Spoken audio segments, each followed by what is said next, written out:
in the industry, they say there's a level, you start out, you break, you become a superstar. Right. And then they try to break you. Right. Getting to that point where the Blame on Me record was a reflection of a situation where underage girl was in the crowd. Yeah, in Trinidad. Right. Oh shit, I forgot about that. Yeah. You savage too. Come on. She was more savage than me. Come on. Yeah. Come on. I remember that savage.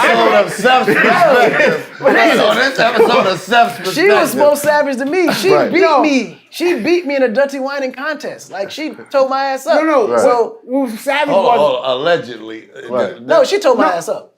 Straight up. no. I don't know how to write. She won. Okay. She won. I remember. We just didn't know that she was I that remember young. the apology. Right. I remember the song that was the apology. Right. And I remember listening to that apology and going, "This is savage as shit." It was, but for me, from looking at the outside, they were trying to blame you Right. for her behavior. Period. Right. How did that make you feel at that point? Because it was headlines. I think that was the moment where I understood what success was. That was the point where I said, okay, cool, I am successful. Like, before then, I didn't think I was successful. I'm still thinking I'm grinding. I didn't realize that success caught up to me until that moment. You know what I mean? So it's like, it was, man, even today, I kind of remember like it was kind of yesterday, because everything that I ever went through in my life, I wrote about it. That's what made me successful. Hadn't I gotten locked up, I wouldn't even wrote a song called Locked Up. Right. You know what I mean? Like, so all these experiences kind of followed me to that moment. So when that happened, my first instinct was to write about it. Okay, let me not respond. Let me not go to the press. Let me not wait for them to get a statement from me. I'm just gonna respond in how they know me for. So I'm gonna tell my story through the way that they can identify with me. And cool, I get it. In a way, I will take the blame, because I'm the reason why it happened, not because I did anything wrong, but I'm what attracted all those people to the point where they came to the spot. Mm-hmm. The energy that I brought is what cultivated her to actually sneak out the house to come to the club, even though the club allowed her to come in for whatever reason or however reason. Right. Which it wasn't supposed to. I'm sorry y'all let her in here underage. I'm sorry y'all let So as a responsible thing to do, it is our event. I'm the headliner. I'm the person that will and have to take responsibility, because at the end of the day, I'm the reason why it all happened in the first place. Whether I was wrong or right or wrong, it don't matter. Right. I'm the attraction. Did you feel like people were trying to, all of a sudden, people were trying to paint you in a terrible light? No, what I did, I didn't look at it that way, but what I did I feel like the club was trying to use me as a scapegoat, not to take responsibility for what they was They doing. weren't trying to own up to letting an underage person in their club. Right. Period. Correct. Now, as far as the media, I knew that when you get to a certain level of success, they're gonna try to shoot you down. And I saw that happening. That's when I said, okay, cool, I'm successful, because they're trying to shoot me down. Now, had they saw my point and defended me, then I still would have been thinking, I'm grinding, I'm struggling. Right. But the moment when I saw that when I my saw journey. the headlines Right. on CNN, He said, let me tell you, he said headline on CNN, I'm he like, said, nigga, we made it. that's the nigga I motherfucking made. And then I said, oh shit. Right. What the fuck? I said, wait, hold on. I was happy for the moment. Right. And then I We on realized CNN. what I was being charged with. That shit came down. I was like, okay, hold on. Wait. Let me think. Let me figure Right, this out. and you, let me tell you, that song, when I heard it, it was exactly what was supposed to be said. Yeah. Yeah, because I'm gonna take the blame for it, because everything you just said is true. It came because I'm here. It all heavy lies the crown. It's all gonna fall back. It's to gonna me. fall back right. on me no matter But what. to say it the way you said it, Yeah. right, as the honest truth, Right. savage. Savage. Because everybody that had a statement prior to that, now they had the answer to that song. Right. And that song was like, I mean, if you had to ask your opinion on it, because after that, I don't think they had to ask you anything.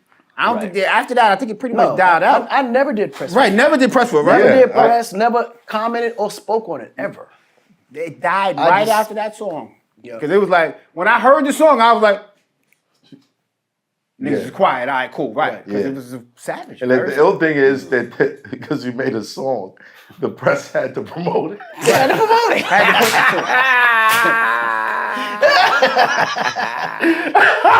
I'm telling you.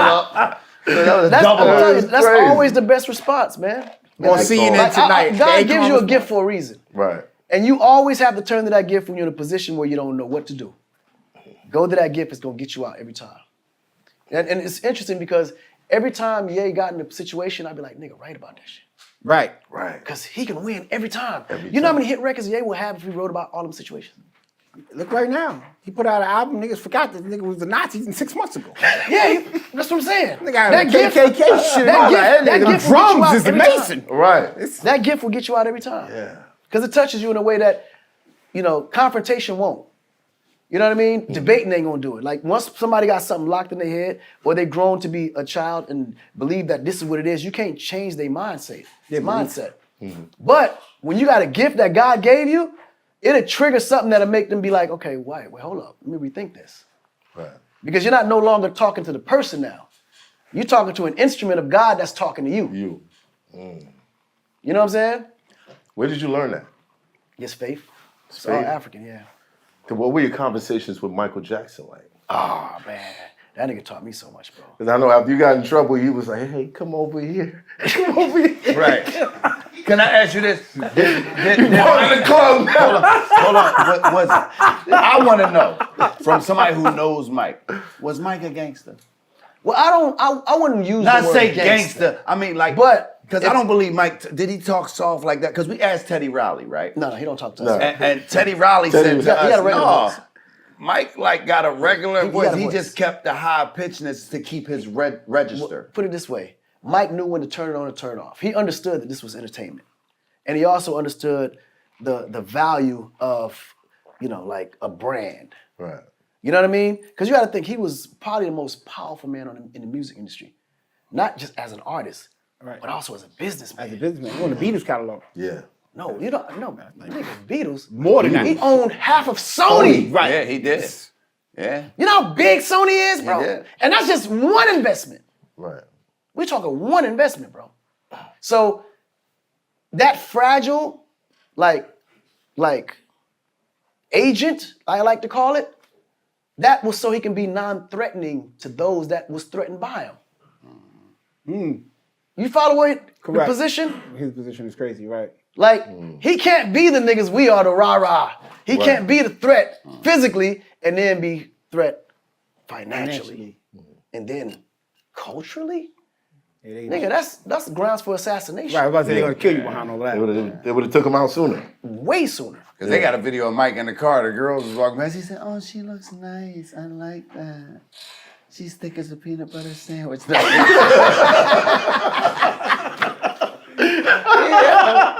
Y'all act like Mike was a Midwest nigga last time. Mike would have laughed at that I though. Mike would have laughed at that though. Mike was Yeah, Mike ain't like big asses though.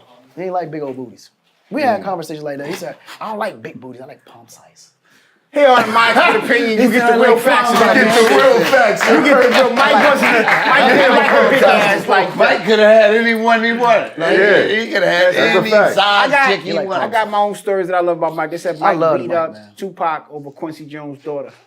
Said Tupac was being disrespectful to Quincy Jones' daughter. He was They dating. get mad at me when I bring that one. Mike beat But this this nigga. nigga. Hold on, that's true? That's a true story. We don't know. We don't know what? We don't know. You don't know. But what you kind of, did he give Did you? Mike approach Pac over? Mike was the type of nigga that would. I don't know beat if he this approached nigga. Pac, Right. but he the type of nigga that approach you 1,000%. Y'all niggas act So like Mike calling your phone, you leave her alone and I'm gonna fuck you up. That's No. crazy They said that it y'all was be a prank. forgetting It that. won't be that. They'd be like, Mike, it'd be like, yo, my brother. Let me holler at you, bro. Muhammad's coming to pick you up so we can have a conversation. Yeah. That's what that would be. Who Muhammad? The nigga that's my brother Musan, nigga. You see the wire. Hey, Ham, go pick that motherfucker up. It's up. Hey, Ham, we're fucking him up.